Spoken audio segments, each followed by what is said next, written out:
All right, so what is a lead? A lead is basically a marker. It's a way of saying like, hey, I got a lead on this guy.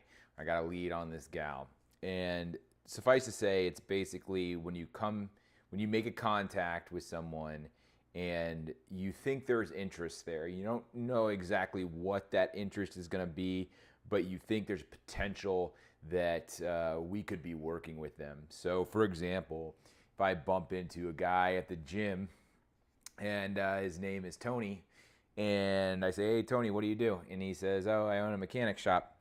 And I said, and he says, "What do you do?" I said, "Well, I work for in technology. I manage a software company." He's like, "Oh, interesting." He's like, "That's way above my head." I was like, "Yeah, a lot of people say that, but you'd be amazed at how much you can automate and how much money you can save with technology."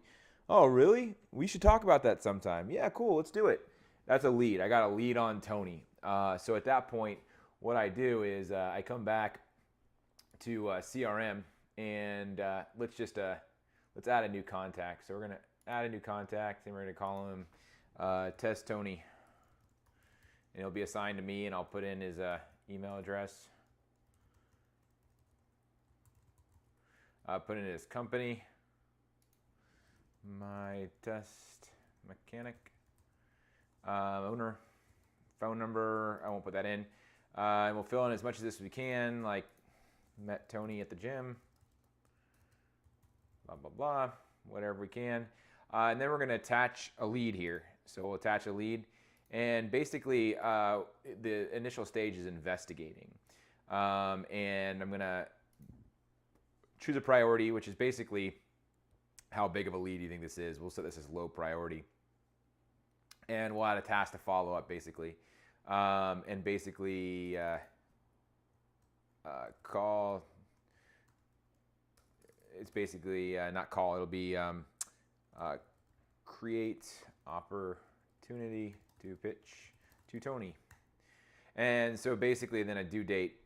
And so basically what this is telling me to sit down and maybe research and do some background information on Tony, on mechanics and how technology can help mechanics, and try to come up with an opportunity to pitch to Tony. And so basically create contact and attach lead. So what does this workflow look like for a lead? So you see up here, I have this task to create an opportunity to pitch Tony.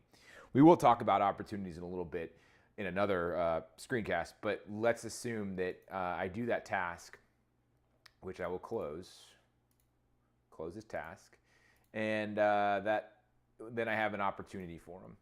And so basically, I'm just going to, let's say, for sake of argument, let's say I get distracted and I get 3 more opportunities that I really need to focus on. I'm going to put this one on hold for a little bit. But when I come up with it, if I can't come up with an opportunity, I change this to rejected, and it's closed. If for whatever reason, this would be rare, but Tony probably won't do this. If Tony calls back and says, "Hey, don't bother calling me," even though we haven't reached out to him yet, we just change this to not interested. Very rarely do we get not interested at the lead stage. That's usually at the opportunity stage.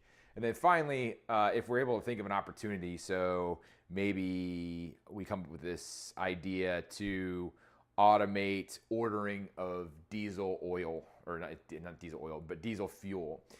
So it automatically detects when his shop is low on diesel fuel and it places new orders for him. So after we create that opportunity, we just change this to converted to opportunity, which is closed, and add a note, created opportunity to automate diesel fuel, and basically update this lead to closed. And again, we'll kind of circle back here and look into creating an opportunity in a little bit. There's one last thing that we have to do when we add Tony, and that's put him in a group. So basically, we have to decide what group he goes in, and we're going to put him in. We're going to put him in small business prospects because he owns a company. It's existing.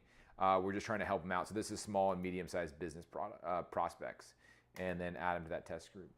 And that's how a lead works.